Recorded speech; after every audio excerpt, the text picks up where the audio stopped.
Hi, welcome to Water Cooler Wisdom with Julie and Jill. I'm Julie and my co-host Jill, and I will be bringing you this weekly series that's going to be living in our Bold Blueprint community.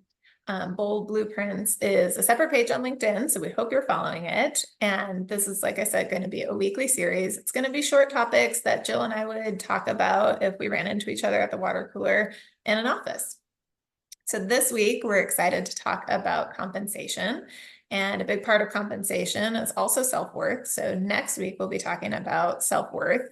And as you'll see in that tee up, a lot of our conversations are going to be some business and some personal. And that is really kind of a key point about Bold Blueprint community is that we are bringing and meshing in the business world and personal topics. And so a lot of what we talk about on this series is just going to be us sharing with you some of the things that you might have at top of your mind or things that you're afraid to talk about or not sure that you can talk about in the business workplace. So super excited to start this series. And up first, like I said, is the topic of compensation. As we come near to, year-end reviews and all of that, this is something that's top of mind for everybody and from different perspectives. So Jill, can you lead us off in conversation around this? So excited about our water cooler wisdom conversations, Julie. Compensation is just one of those topics, especially when we get to year end. A lot of times as professionals, we've had either one time in our career or multiple times where we've really thought, is my compensation, is my salary competitive compared to others, in the marketplace? And what I'm excited to talk about is that there's a lot of different perspectives, right, when it comes to compensation. You have business owners, you have managers who have to, navigate compensation for themselves, but then also their teams. And then also as professionals, like I said, we've all experienced that. And, as we think about it from a business perspective, business owners, their intent and is to pay their employees competitively, right? Like the intent is there. And sometimes what happens though is, businesses continue to grow or markets continue to grow. Sometimes compensation becomes a little bit left behind. And so, what I would really encourage when we're thinking about it from a business lens is really let's talk about market data. First, let's just get some information. What does compensation look like for my employees, and how might I start to navigate that? And I think one thing that's really important, Julie, is that sometimes, we wish that we had piles of money laying around, right? That we can invest in not only our people, but our businesses, helping improving experiences of our clients.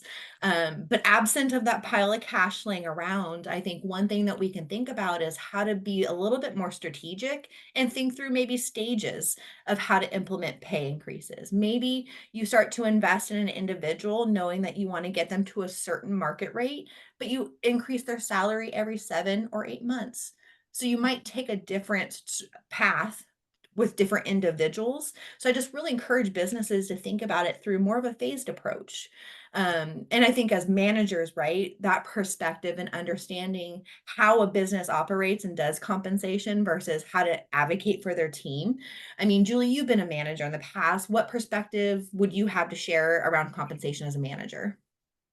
Yeah, that is always such a topic, for managers to think about. And I think first and foremost, it's important to remember that it's a privilege to be a leader. And, we have people that are working for us that are doing their best, which make us ultimately look good. And so, I have been on the side where I've been able to lead some amazing team members. And so my goal as a leader is always to advocate for them first. And I recognize that, yes, I'm advocating for myself as well sometimes, but I really want to make sure that I don't have to wait for my employees to come to me to advocate for themselves. I think so often as leaders, we just tend to, or managers, we get into a rut and we think, oh, it's year end, my employee might come to me, who knows? But like we don't start thinking about it until they say something.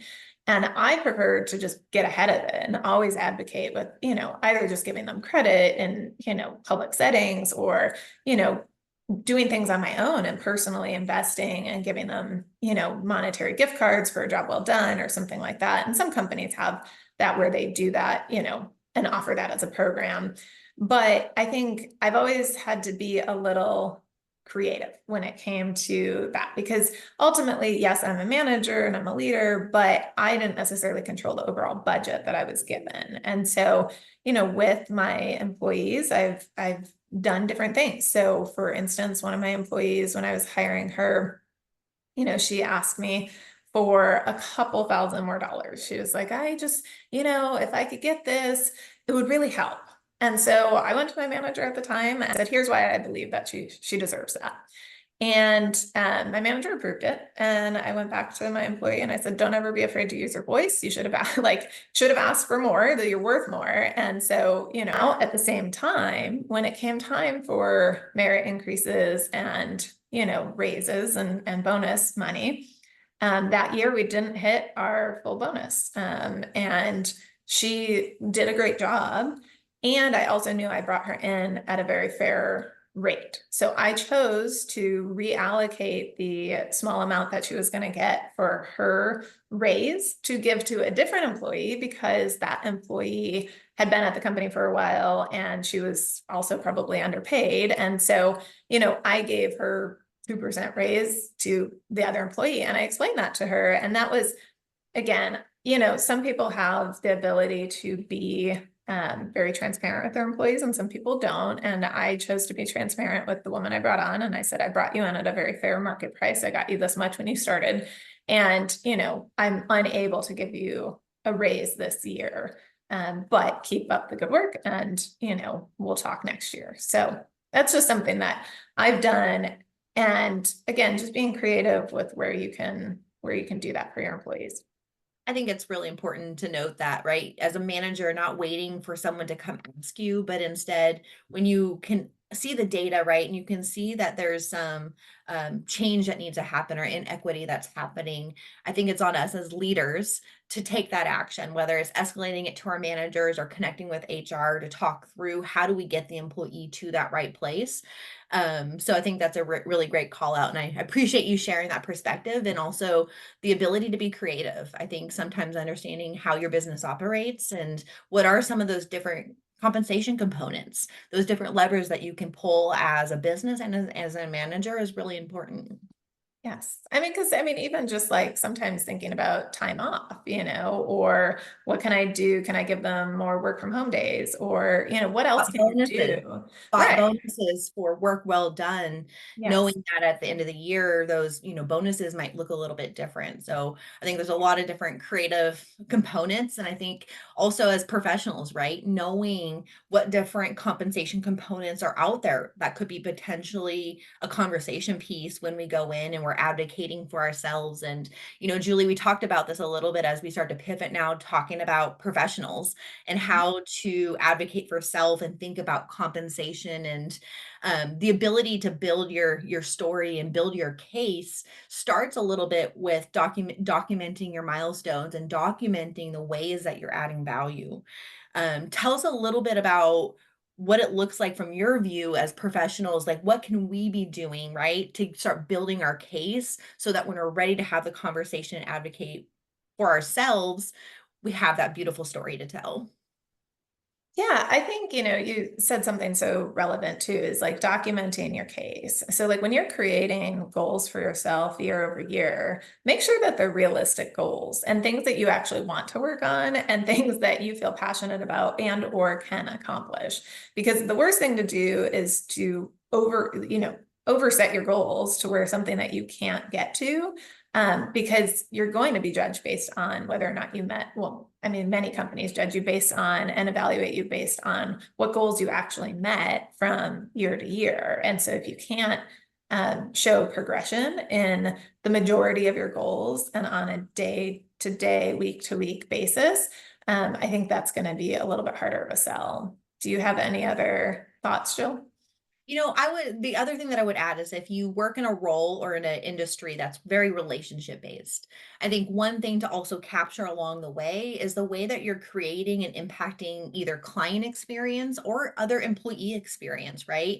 We know that's what drives relationships. So the more that you can demonstrate, right, that you're adding value in experience, I think that helps to demonstrate and help in that advocacy that you have with your manager.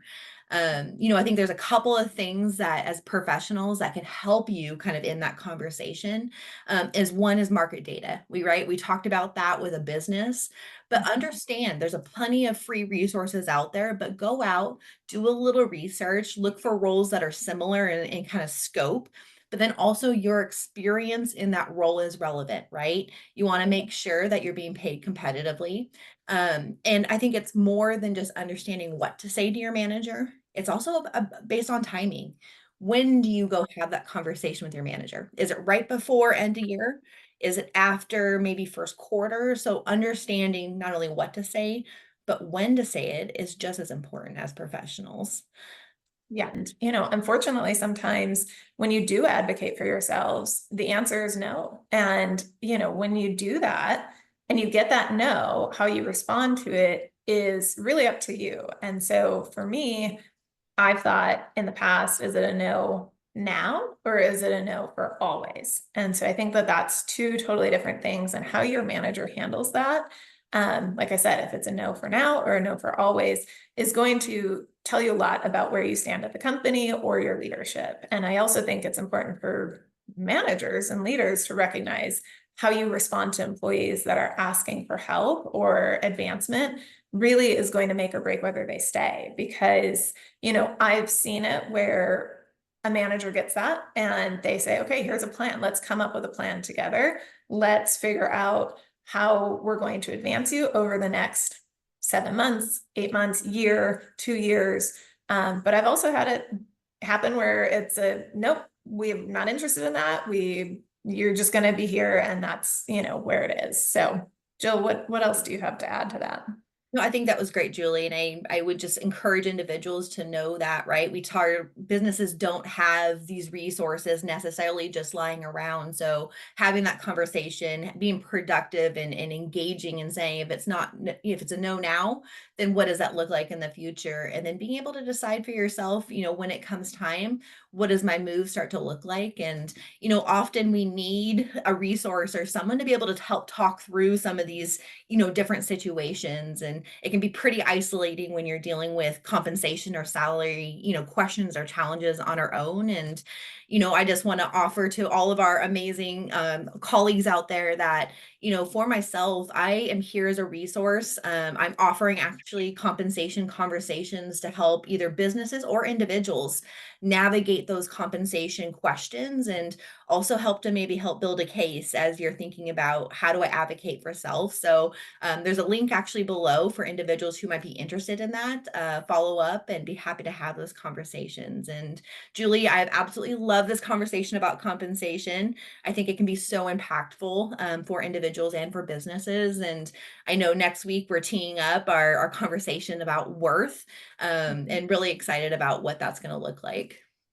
Yes, I loved having this conversation with you, Jill. And I think that, again, going back to it, the takeaway here is always advocate for yourself. Do not be afraid to advocate for yourself. And I know sometimes with that, the self-worth piece has to feel grounded and has to be really solid. Sometimes in order to get the desired outcome that you want when you go do advocate for yourself. So Jill and I are super excited next week to talk about, a more personal topic, especially for me, because it took me a long time to figure out what even self-worth was, how it felt. And so I will be talking a lot about that, and Jill will be also joining me for that conversation. We're so excited to be bringing you this Water Cooler Wisdom Weekly. We are also very excited about Bold Blueprint Community. It is going to be life-changing and something that we are just thrilled to be able to do and offer. So we hope you will keep joining us and leave comments or, share your stories or share whatever you want in the comment section. And we will see you next week. You guys.